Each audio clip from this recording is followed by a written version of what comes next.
Good morning and welcome, everyone, and thank you for joining us for our 75th commemoration of D-Day. I am Dr. Keith Huxon, the Senior Director of Research and History here in the Institute for the Study of War and Democracy at the National World War II Museum. I'd like to start with a little tradition. We'd like to recognize and thank all those who served during World War II abroad or on the home front. Would you please rise and be recognized or raise a hand?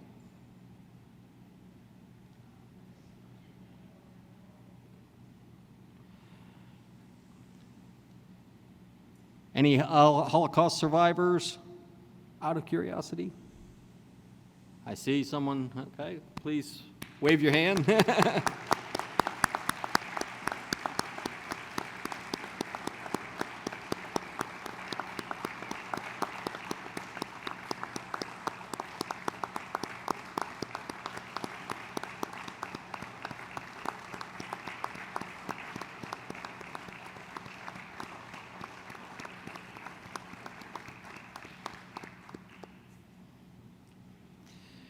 And any other veterans?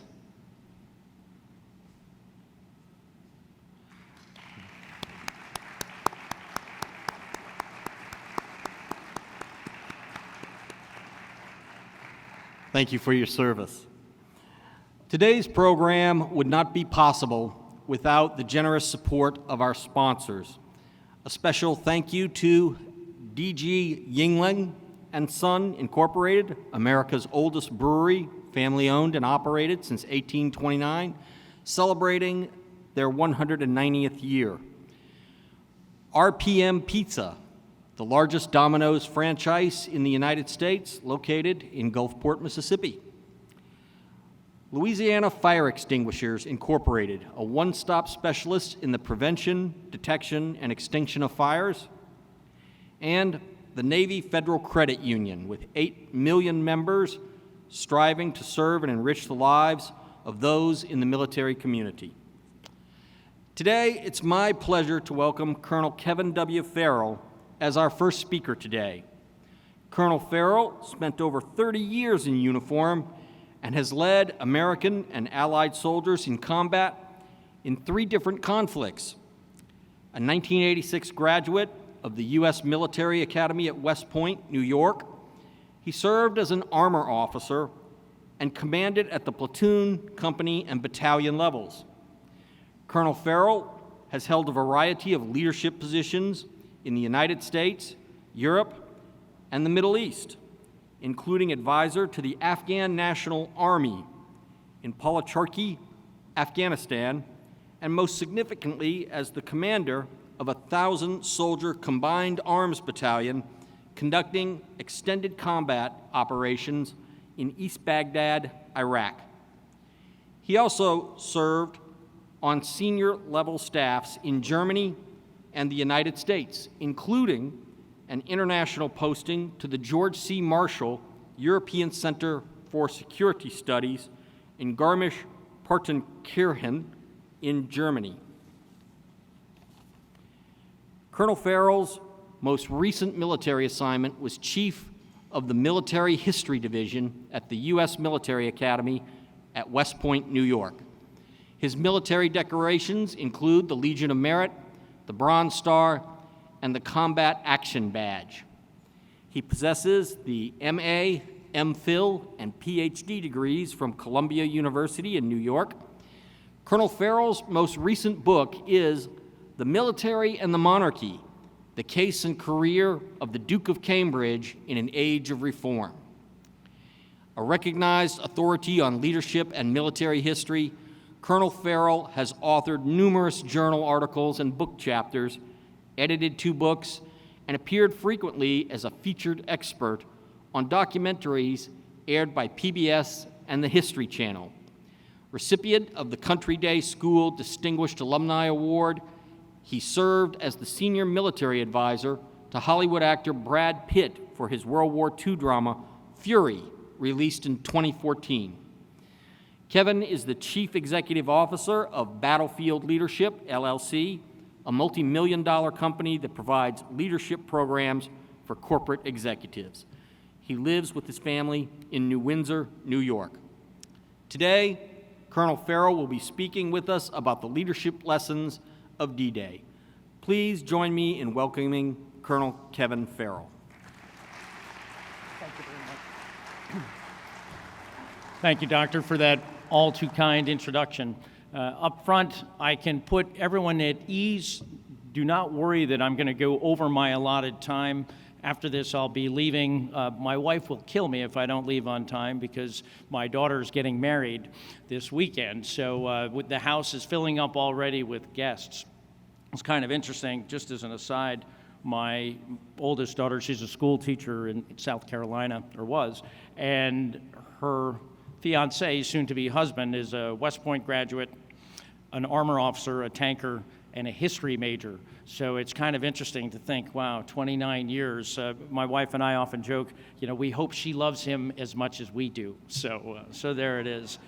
Now, I'm very impressed, in fact, that everyone is here so early. When I used to teach cadets at West Point, by far the most difficult time slot of any to teach was that first hour block, which usually classes would begin at 7:15, which sounds like a great time to start the day for classes. But many of you have been here from very early, which is impressive indeed to see.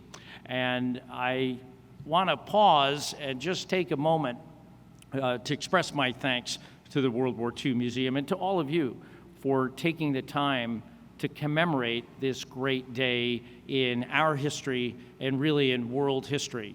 And it's very affirming to see the spirit of that kept alive.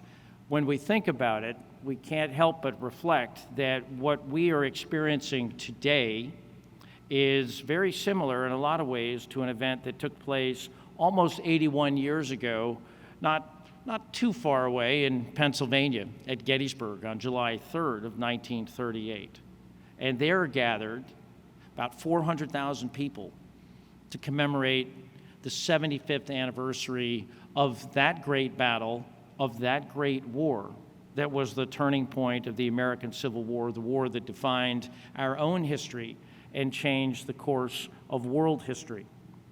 And just as that day saw a gathering of veterans from the battle, so does today see what will undoubtedly be the last major gathering of veterans and those that lived through the experience of World War II, and in particular, the landings at Normandy. And as we reflect on that, I'd like us to really take away several things from how we think about this. I first want to address the alliance itself. And I expect that most of us here are Americans and proud Americans at that. And just to reflect on the nature of what that alliance meant, how it was formed, and how it endured. And then I'd like to consider leadership at various levels, from both the strategic to the local, or the individual, I should say. And then I want to transition and touch on a movie that will be broadcast this evening, a documentary, that will be broadcast this evening, Seas and Secure, the battle at La Fière Bridge. And last night we premiered it here, and it's very special, just to touch on that. And then finally to leave some thoughts where we go from here, and allow, if there's interest, to ask some questions. So many of you are familiar with the statistics, with the facts. Those of you that lived at that time and saw the U.S. Navy at a strength that's unimaginable today, saw a nation united in purpose. The industry alone of the United States was daunting. By one estimate, the United States exported, we gave away, primarily to the Soviet Union, but also Great Britain, enough food and equipment to equip some 2,000 divisions. I mean, you just can't fathom what was going on in a country that was half the size that it is today. Some things to consider: 1944, the United States produced 96,000 aircraft. Not pencils, aircraft. And that's while we were at full mobilization, manning the armed forces and manning industry. And it's something to look back on and to fill us with pride. But if we think of D-Day itself, June 6, 1944, and we consider for a moment the Great Crusade, the greatest amphibious operation in the history of the world. In many, many regards, arguably the greatest military endeavor of all time. These things are notoriously difficult to quantify and go back and forth, but just consider 160,000 soldiers, 200,000 sailors, 5,000 ships, 7,000 vessels of all types, 24,000 paratroopers. The planning had been going on for years. I mean, you could say in one respect the planning began almost at the point that the British evacuated from Dunkirk in June of 1940. But it's also worth taking a moment to remember that 60% of that effort that I just identified, 60% came from the Commonwealth. Of the capital ships employed at D-Day, 80% came from the Royal Navy. And how was it that that happened? How was it that this alliance was formed? We saw today, perhaps many of you did on the news, both today and last evening, that our president has been in the United Kingdom, he's been in Ireland, but he's been in England and today in Normandy, meeting with the heads of states. And we see the Allied heads of state today, despite occasional tensions and fractions and words we would rather not hear, we see an alliance that endures. Well over 75 years now, I would characterize it as the greatest military alliance in the history of the world. And without that cooperation, without that willingness, at times, to be in the second place, at times, to give in, not to get your way, the United States, Great Britain, and, of course, the Soviet Union conquered what in many ways was the finest war machine the world had ever seen. And that war machine was united behind a force of great evil, obviously. Consider the personal relationship between the U.S. President, Franklin Delano Roosevelt, and the British Prime Minister, Winston Churchill. Think what it was like for Churchill, the head of the great British Empire, which at that time covered probably 3/4 of the surface of the planet, half the population of planet Earth, depending on, again, on how you measure it, knowing full well that in order to win the war, the United Kingdom and its empire would ultimately take second place to the United States. D-Day is in many ways that fulcrum, that turning point, because up until that point, the British had been the lead in the initiative, in the attack, in the war against Germany. They had borne, at least in the West, obviously the majority of the fighting and dying was taking place by the Soviets in the East. But the British Empire was in the lead position, and that continued right up until D-Day. But at D-Day, we see the balance shift, and it's going to be the United States from that point on that is going to provide the overwhelming majority in terms of manpower, resources, equipment, foodstuffs, etc. But they set that tone at the highest level. And I would be remiss then if I didn't talk about another alliance and leadership that stands to this day as being ideally suited to the challenges at hand. And that's the leadership of Dwight David Eisenhower, a West Point graduate, class of 1915. Many of you might know, but some might not also, that Eisenhower had never seen combat. Think what that challenge was itself when he was appointed to the role, late 1943, when his British counterparts and his British subordinates, more accurately, were all veterans of the First World War. Field Marshal Montgomery, someone that many of us love to, if not hate, become at least somewhat irritated by him because of his legendary ego and perhaps difficult personality, was a true war hero from the First World War. He'd spent many months in the hospital recovering from wounds. And the same could be said of all of the British military leadership. This is not to say that many of the American leaders did not have experience in the First World War, but for the most part, even if they did, it did not compare to what their British allies had experienced. And so what did Eisenhower do? How did he lead? How did he handle subordinates like Montgomery, and later George S. Patton or Omar Bradley? Well, one thing he did was that he never lost focus on the mission to drive to the heart of Europe and to liberate it, to defeat the enemy, and above all else, to maintain the alliance. And he did this with humility, with tact, with determination. Consider what the pressure must have been, knowing that it would be his decision to go or not to go.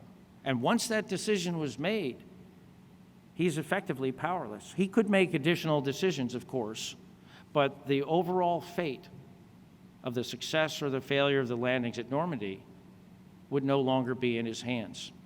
I joked last night, at this stage, Ike was smoking 4 packs of cigarettes a day, and these are filterless Lucky Strikes.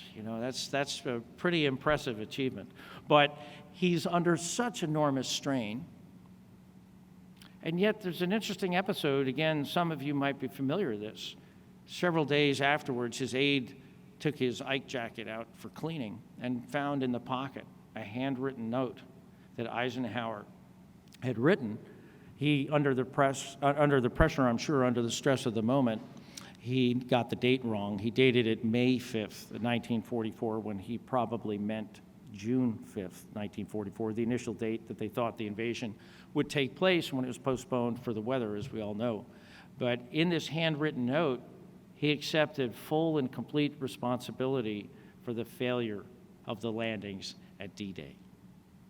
Of course, we know now that they did not fail, that the landings were successful. And there's a tendency at times, I think, to look back on the past with a certain inevitability, that things are going to turn out the way we hope and expect that they are going to turn out. But if we step back a moment and look at our own lives, we realize we don't approach life that way. We don't know what's around the corner. We hope for the best. We try to manage things and set things up for success as best we can, but we don't know what's around the turn. And this is where I'd like us again to take a moment and reflect on that. There was nothing inevitable about the success of the D-Day landings. Up to the last minute, we had no way of knowing whether the element of surprise had been maintained. Had our extensive deception plan and very rigorous security precautions, had they worked? Or were the Germans waiting in ways that we could hardly imagine? Were the minefields placed in such a way that they would bottle us up on the beaches and the German reinforcements would come rushing to the beaches? All of these things obviously did not happen. Now, it is true that we did not make the progress in the weeks after the landings that we would have liked, and this is a part of the story that sometimes is overlooked, and I'll get to that in a moment. But there was nothing inevitable about it. And we can look at the example of our toughest fight, the bloodiest landing, Omaha, forever remembered as Bloody Omaha, because here the invasion did almost come to a complete halt.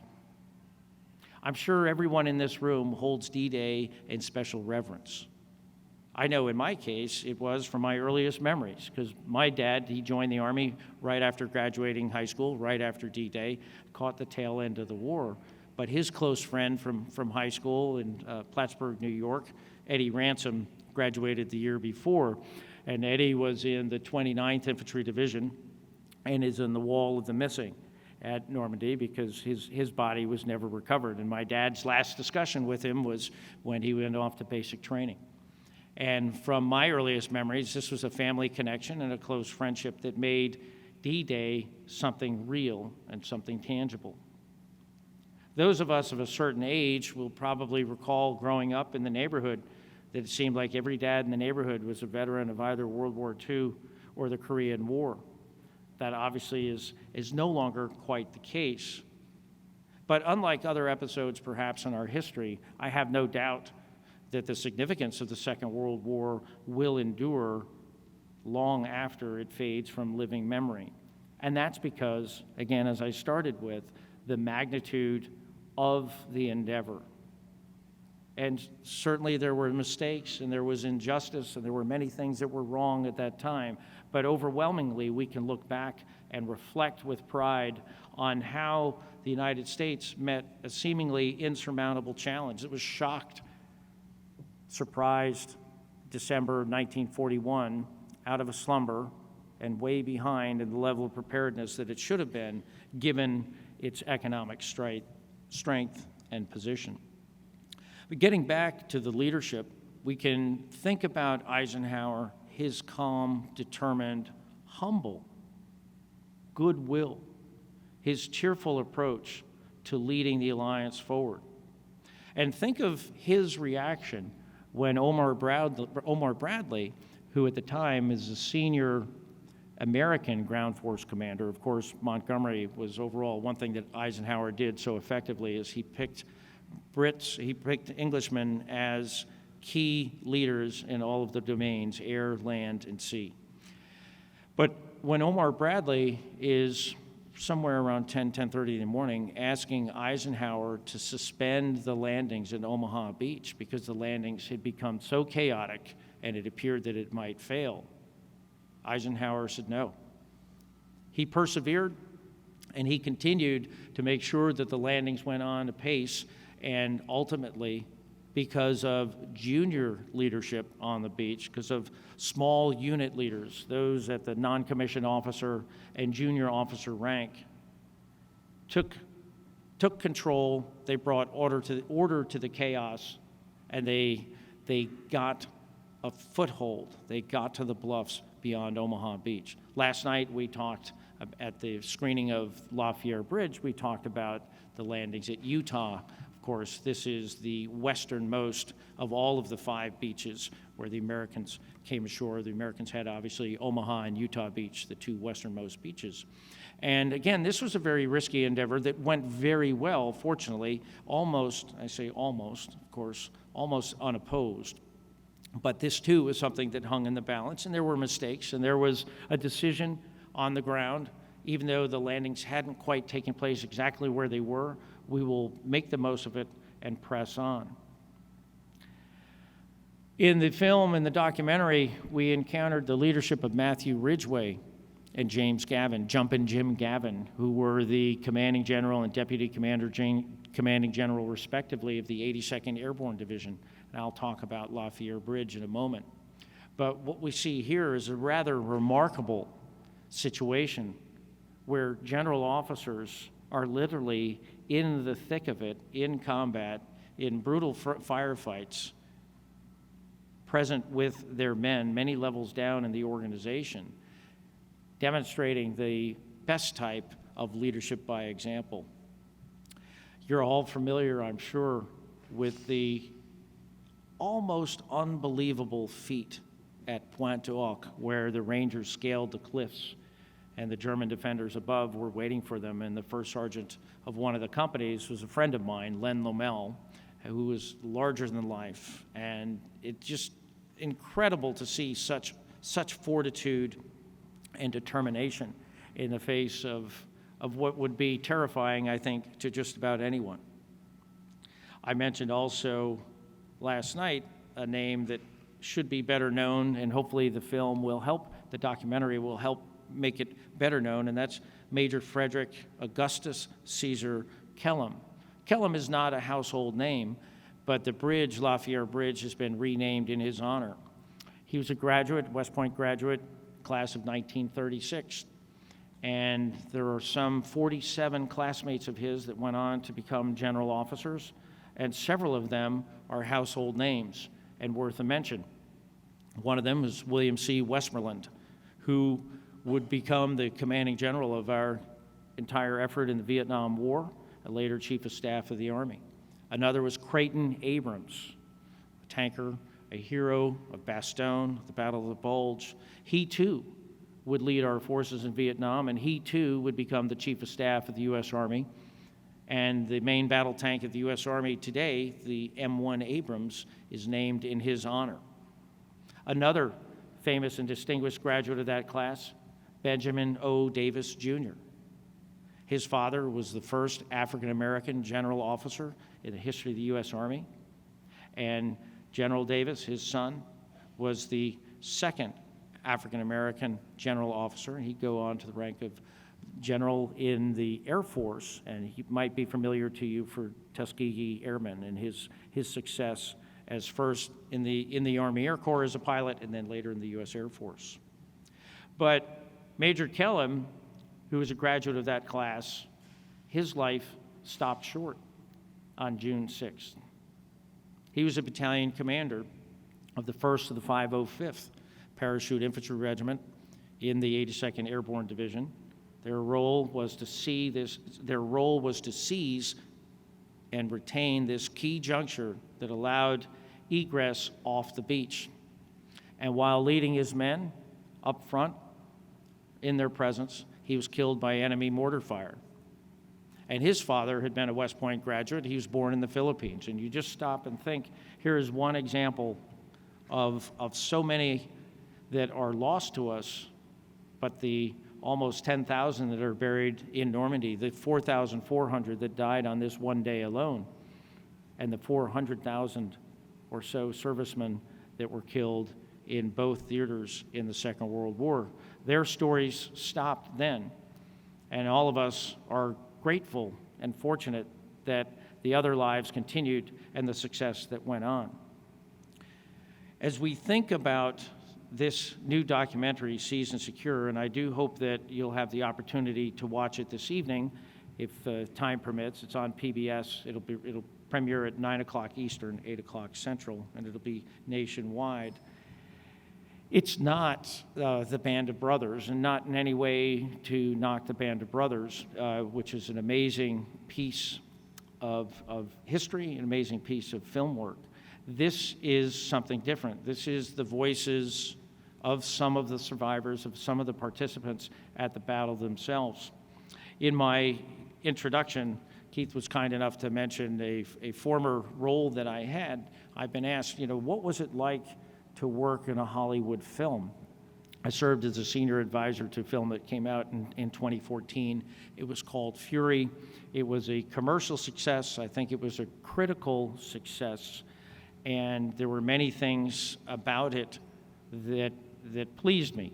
And my role was really to advise on how would a tank crew operate, what were the tactics, what are the markings, and those types of things. And it was I won't deny, it was quite thrilling to be working with Brad Pitt. I will tell you that for my wife to meet Brad Pitt, she's never been the same. I mean, this is just... It really is. I suspect that many of you enjoy history. Unfortunately, my wife, not so much, but she has a very different attitude now about history because she got to meet and hang out with Brad Pitt several times. So that's that. But one important distinction between a documentary and a commercial Hollywood enterprise comes down to realism and the motivation. And the motivation behind the film Fury was a good one. It was to highlight the sacrifice of armored crewmen in the Second World War and how great the losses were and often how significant the overmatch was between the Germans and their ability to be excellent tankers and how we were generally in equipment that was not the equal of what the Germans brought to bear. But with any Hollywood enterprise, even when they try to be realistic, there will be things that are inaccurate. One thing that bothered me about the film is the extended use of profanity. And not that soldiers didn't swear then, and they certainly swear quite liberally today. I think everybody in our society swears, it seems, sometimes today. But in 1945, American men did not talk the way that they are portrayed in the film. And it's one of those things that bothered me, but in the interest of creativity, in the interest of art, in the interest of drama, whatever it is, these things are introduced. And even I referenced Band of Brothers, which is exceptional in so many ways and accurate, and the uniforms and these things. Again, you'll notice that the language that creeps in many ways, Dick Winters, who I was privileged to meet, was troubled especially by the language used in the film. And that's why the fight at La Fière Bridge in the documentary Seasoned Secure is such a welcome release, because we hear from the participants themselves. The only voiceover comes from the narrator and some historians that will comment on it, but the battle is described from the perspective of those who are actually there. In fact, it's quite invigorating to see them return to the locations where this fight happened. And for those of you that have never heard of the fight at La Fière Bridge prior to today, or perhaps yesterday, I hope that changes. You'll see that Band of Brothers is a household name, and it's amazing what Easy Company and the 101st Airborne did in their drive across Europe. But we have to pause and think, how many other companies, how many other thousands and thousands and thousands of young men were in similar situations? And not all of them were the elite airborne troops. Both Band of Brothers and La Fière that we're highlighting this week focused on paratroopers. And this is where it's an interesting segue to consider the reality of what our American troops faced when confronting the Germans in Normandy. If we step back and think about it, there's kind of a cognitive disconnect, because on the one hand, we're told that the German defenders were inferior troops, they were poorly led, they were poorly motivated, they were poorly equipped. And yet, on the other hand, if that's the case, how do we explain that well into August, this is 2.5 months after the landings at D-Day, our progress had bogged down so terribly? Which is it? Were they effective and capable, and we weren't able to overcome that as easily as we had hoped? Or were they ineffective and incapable, and if that's the case, then why didn't we make better progress? And I think a lot of it has to come down to the nature of the training, and quite frankly, not having that many combat veterans in the organization. Whether or not the fight at La Fière Bridge was the hardest fought battle of the Second World War, I think ultimately is an impossible thing to prove, or not necessarily even that worthwhile to debate. I will tell you from personal experience that all combat is, let's say it gets your attention, and it is chaotic, and it is interesting. And to those that go through various types of firefights or experiences, it does make a searing impression. And even in the case of one individual life or career, it's sometimes hard to compare one to the other. And just it comes back and you think, that was not a good day, that was a very difficult day, or that was worse than some of the others. And yet, if we examine the actions of a relatively small number of paratroopers that held this bridge for day after day after day, I think it speaks volumes about the best of what we were trying to achieve in our armed forces in the Second World War. Because the American paratroopers, as you might know, are scattered in many of the drops handed well beyond the designated areas where they were intended. The Germans reacted very quickly. They didn't have much in the way of armored support. What they did have was obsolete equipment, but they fought extremely hard, and they attacked and attacked and attacked, and they brought up their reserves because they understood full well the critical nature of the causeway, of the bridge, and of the fight.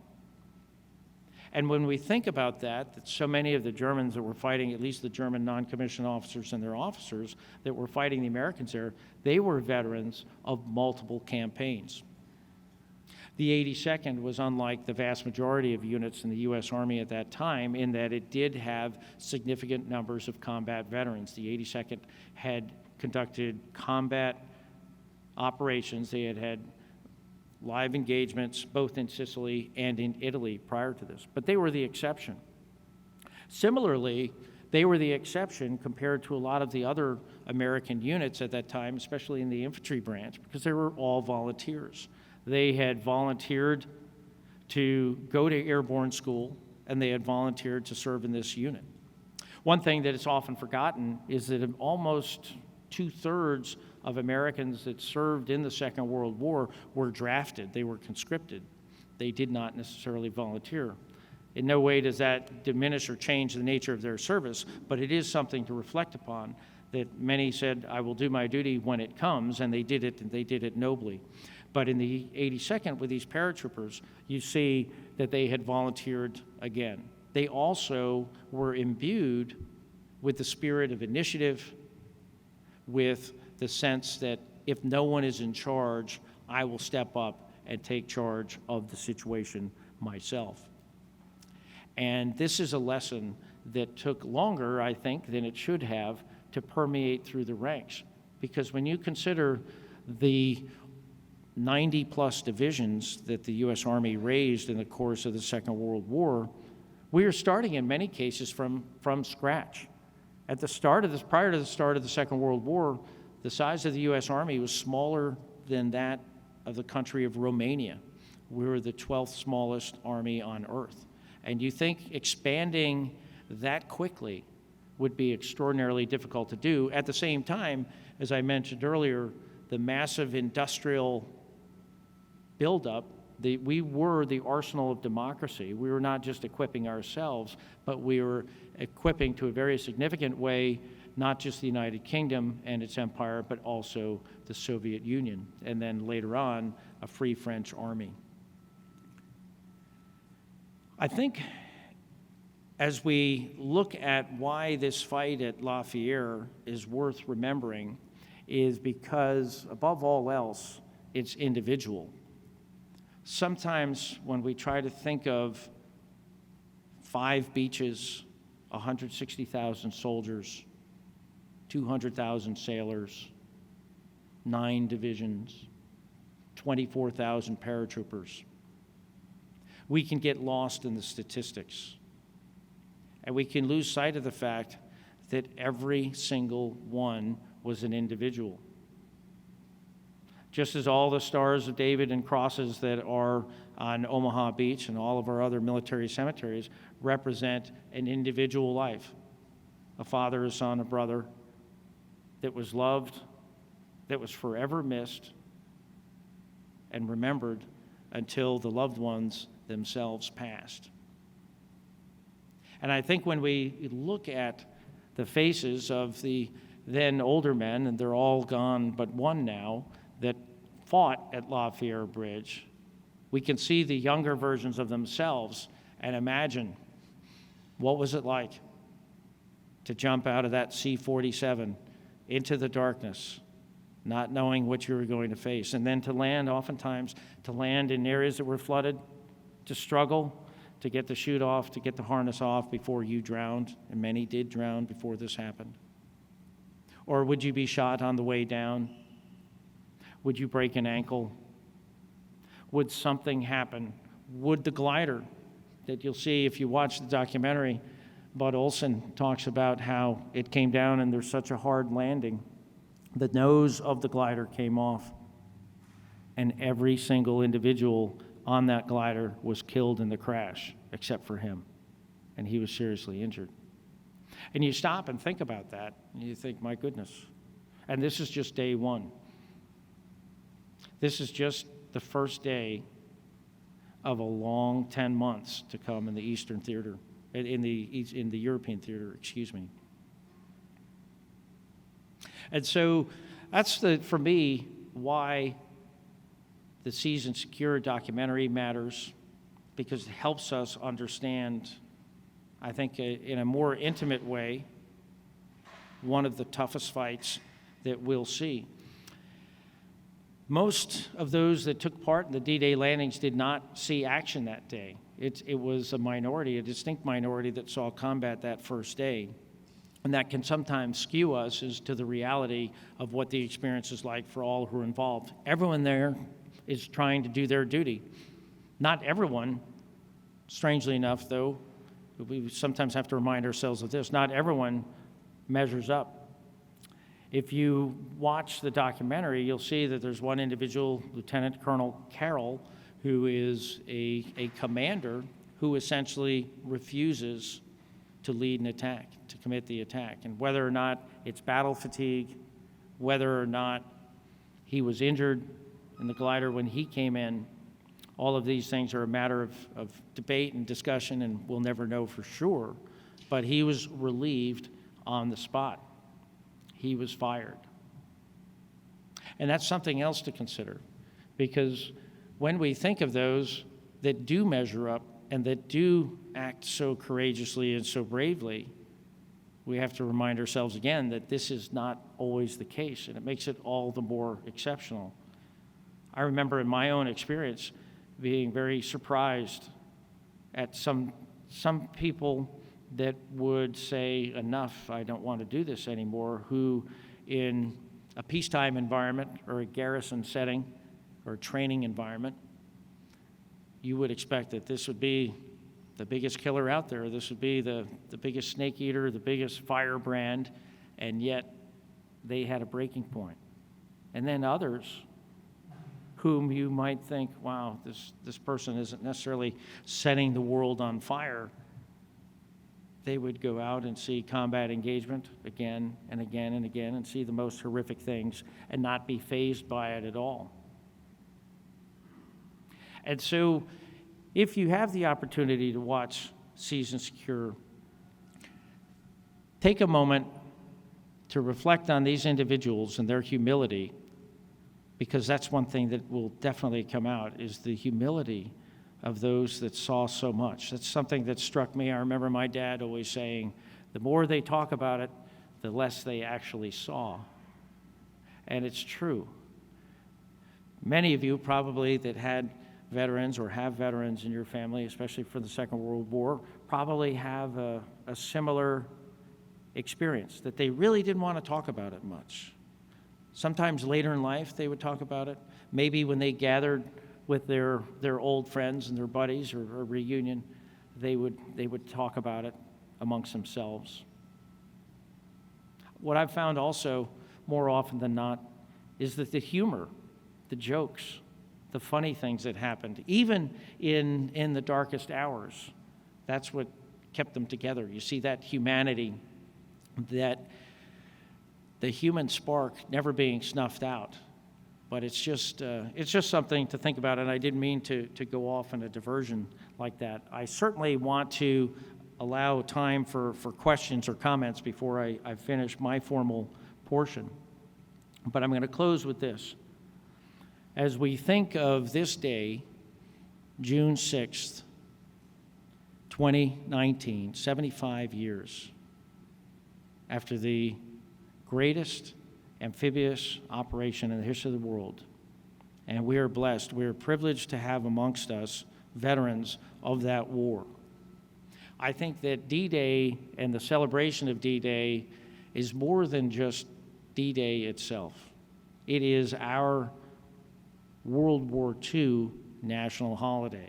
Some of you might know May 8th is VE Day, Victory in Europe Day.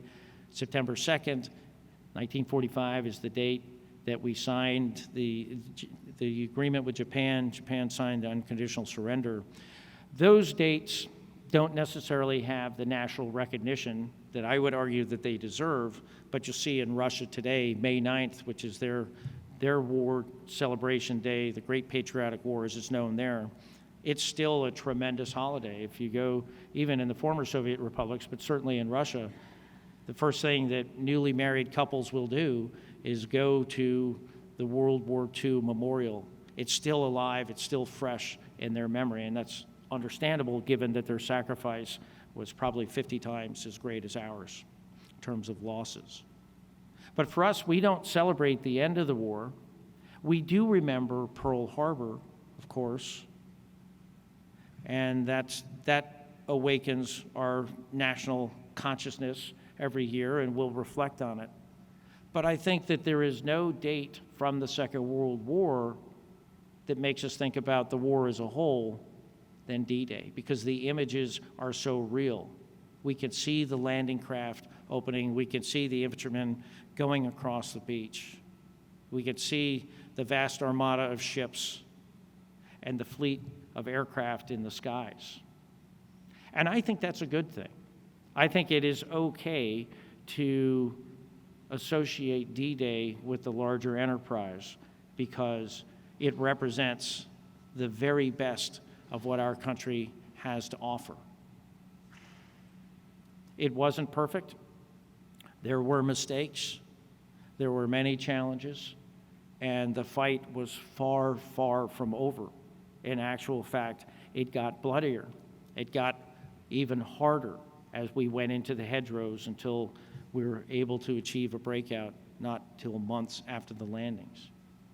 But to pause and reflect on this day and to think of not just the landings at Normandy, but the operations in the Pacific, the worldwide operations that propelled the United States into and it remains this way to this day, the most important nation on earth as a beacon of freedom, liberty, and justice for the entire planet, is something that's noble and good and that we should never lose sight of.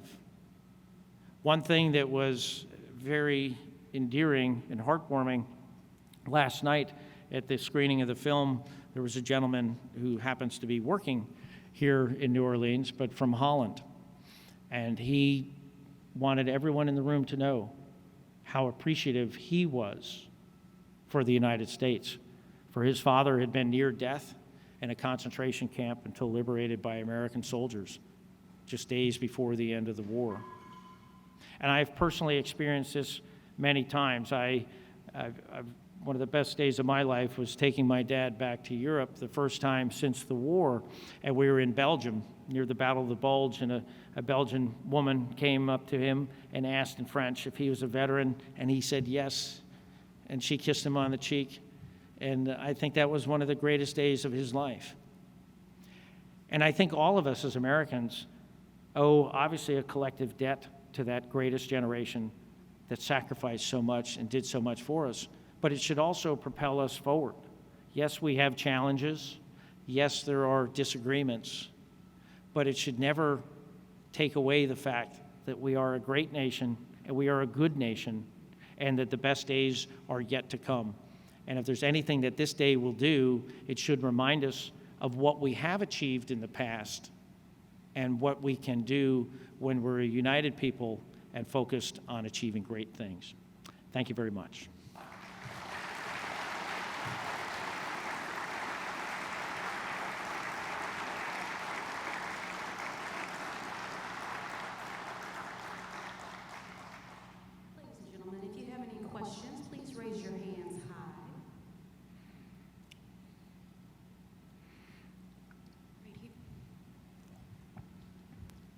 Thank you, first of all, for the very enlightening speech. Of course, over the past several days on television, we've seen documentaries galore about D-Day. I mean, you can't turn TV on and not have something on some of the history or National Geographic, all that. And what strikes me most about D-Day is so many things went wrong that the paratroopers were spread all over. They didn't even know that they were about to hit the ground. Most of the beaches were softened up pretty well by the bombers. Omaha, it was almost untouched. Right. You had the battleships out in the channel that were shelling Omaha, continued to be almost untouched. And when you look at it like that, it's almost a miracle that we won that day. And I just was wanting to get your comments on that. In a wave of so many things going wrong, and how did so much go right?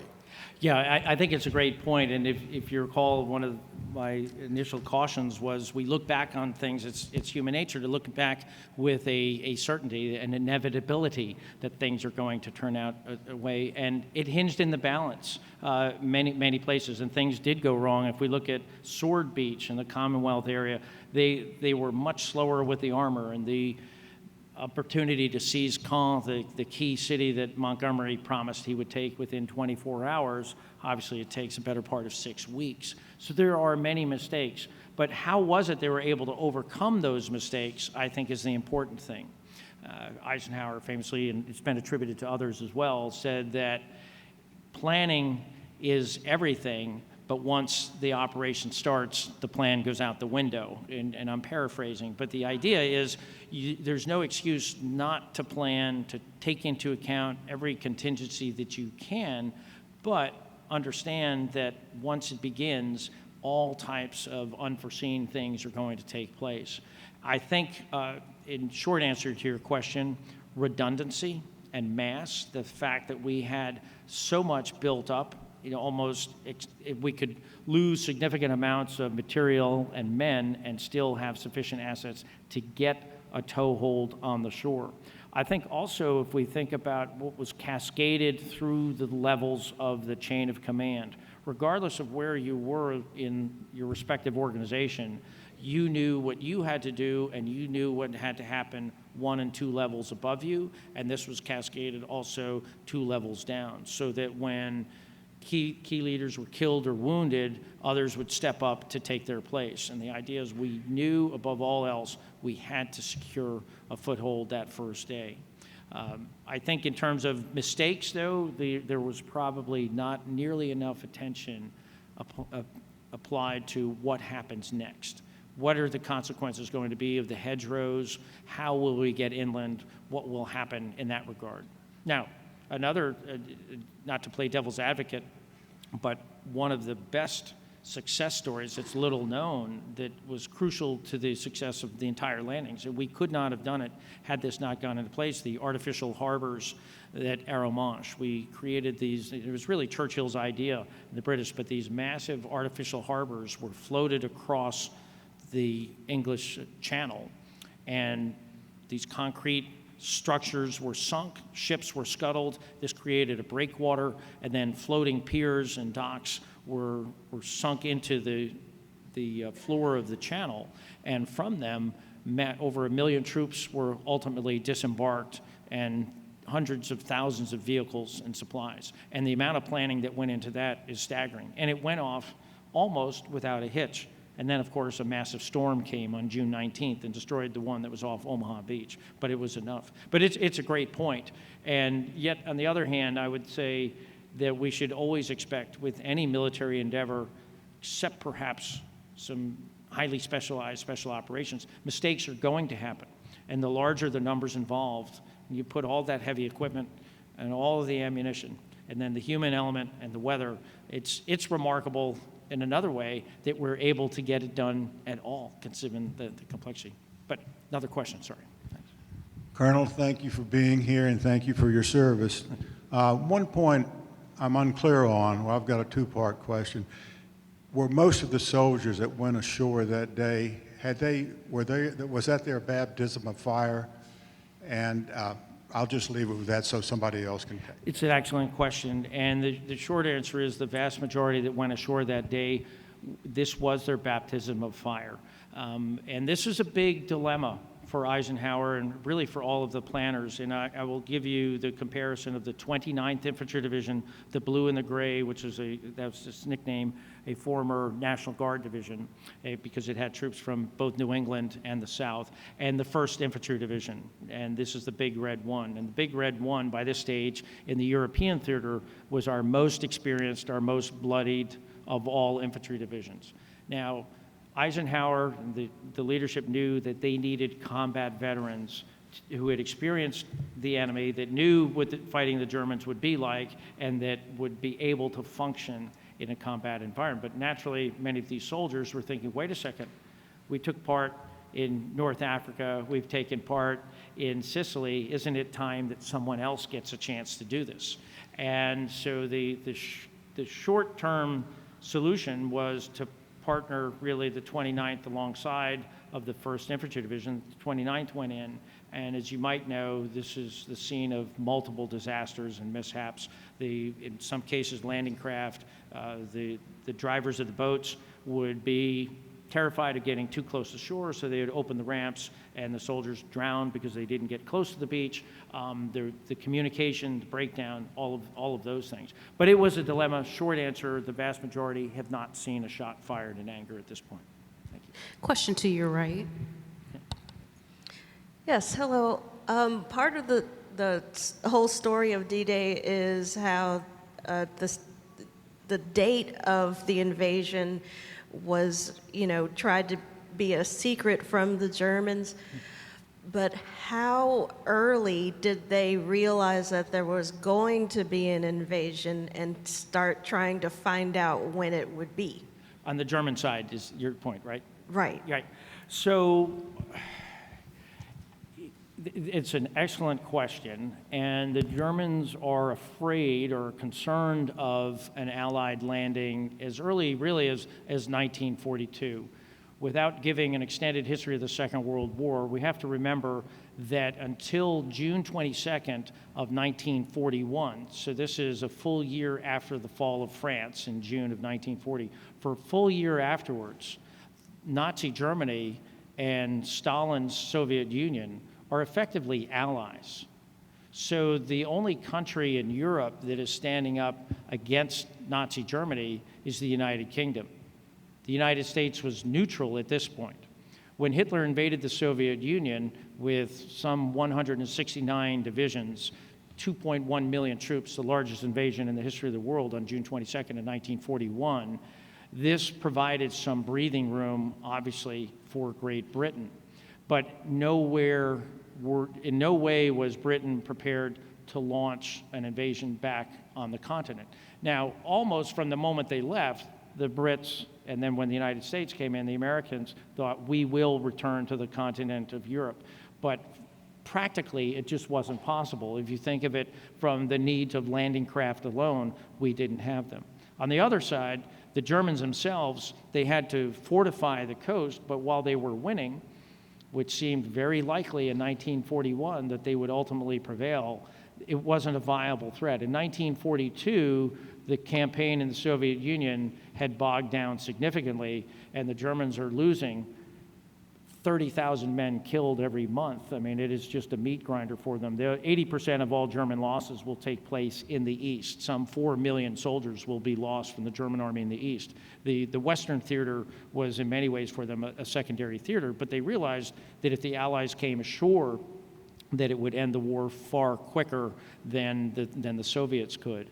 Allies tried in August of 1942 a large but not full-scale invasion, a raid at Dieppe in France, on the coast of France, ended in disaster, primarily Canadian troops, and this gave the Germans confidence that the Allies were not ready and not capable. 1943, there was lip service and propaganda paid to the so-called Atlantic Wall, to fortifying the coast of France. The Germans had some 2,100 kilometers of coastline to defend in the West, a massive enterprise.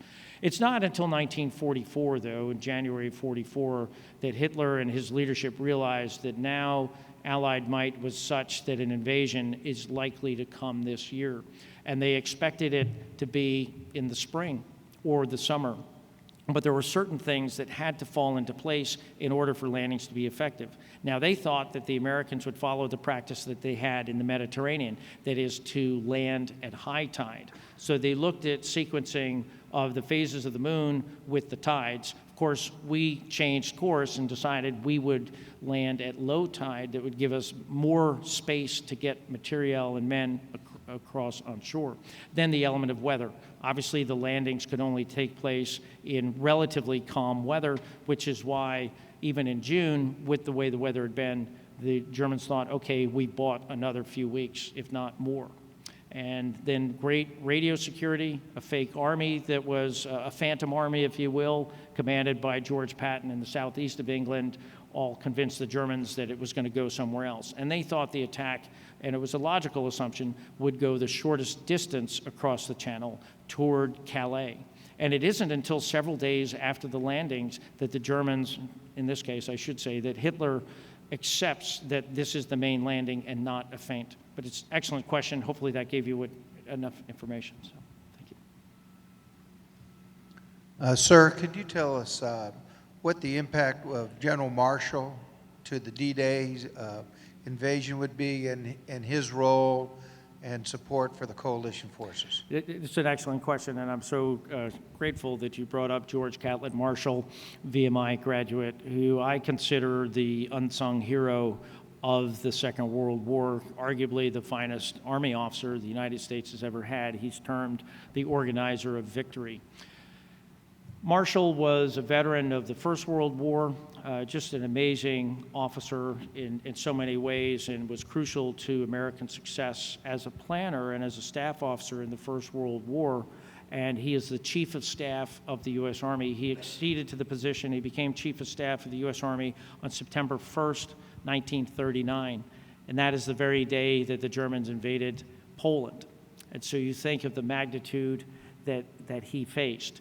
And one of the first things he did, or I shouldn't say first things, but what he did in those years before the Second World War is that he quietly forced into retirement over 300 senior officers. And he transformed the U.S. Army that was very, very ill-prepared to wage modern mechanized warfare. And he worked both to enlarge it, but also to transform it. And he knew that leaders had to be younger, they had to be fit, they had to be agile, because the way that the retirement system worked at that point in the Army, you would stick around, and positions did not become vacant until somebody actually moved on, literally. And he knew that that would not work, and he saw the challenge ahead. And so if you look at what he does throughout the Second World War, it's staggering. Because he was always very formal with President Roosevelt. Roosevelt liked to call individuals by their first name, and it would always be General Marshall, which is kind of interesting. He would kind of stand up to the president in that regard, and he would speak his mind. He would tell the president things oftentimes that maybe the president didn't want to hear. But I think the most remarkable thing about it is that he could have campaigned and probably would have received command of the landings, because he was senior to Eisenhower by a number of years and certainly by date of rank. But he had the humility to let the president not campaign against it. When the president picked Eisenhower, anybody then and anybody today knows that Eisenhower will be remembered probably for the history of the United States and would be a household name. George Catlett Marshall is largely forgotten, except for those that know, or they might remember the Marshall Plan, because when he was Secretary of State, he ushered in this plan really to rebuild Europe that has brought about the longest period of peace that Europe has ever known in world history. And those are just incredible achievements. But he was a man of great character and great humility, and it was his leadership, in many ways behind the scenes, not taking the limelight, that more than any other individual, I would say, at least in the U.S. Army in the Second World War, that brought about victory. Great question. One final question. Yes. Thank you, sir, for your speech in regards to the leadership qualities. 75 years later, do you think that our military, like the privates, the sergeants, the corporals, do you still think that they have these leadership qualities? It's an excellent question, ma'am. I have no doubt the greatest privilege of my life was working with soldiers and non-commissioned officers who do the heavy lifting day in, day out. You can expand this to the U.S. Marine Corps, the U.S. Navy, the Air Force, and the Coast Guard. But it is I'd say the working men and women. I reflect, I was fortunate to command a battalion, and I've had several combat deployments. But I think of the unsung heroes of the sergeants, the E5s, the buck sergeants, staff sergeants, sergeants first class, master sergeants, sergeants major, that have served not once, not twice. They spent 4, 5, 6 years in many cases deployed to Iraq and Afghanistan. And they won't be the ones saying, put me on the plane first. They won't be the ones saying, hey, look at me. I ask that you recognize me. I think that if you want to know the typical soldier, sailor, airman, Marine, they don't want the limelight, and they are quietly serving and doing the brave things without complaint, just as the greatest generation did. And my only regret is that more Americans don't get to experience this and don't get to see them. I worry that sometimes we treat our military as, well, this is some alien thing, or it's as obscure as the police department, or, you know, I don't understand, what do they do? Do they do push-ups all day, or is this Beetle Bailey? You know, what are they doing with their time? And they are us. And I have never met a veteran that served that said, you know, I really wish I hadn't. Now, soldiers, sailors, airmen, Marines, Coast Guard, everybody loves to gripe, and I think that is, at least I'll be branch parochial here, that is a soldier's right to complain all the time. But if you ask them later in life, hey, did you mind being in the service? And I'd say 90+% of the time they say, those were the greatest years of my life. But I've never met anyone that regretted it, and I just wish that more had the opportunity in their own families to see it. But excellent question, thank you. Ladies and gentlemen, please give one more round of applause to Captain Farrell. Thank you.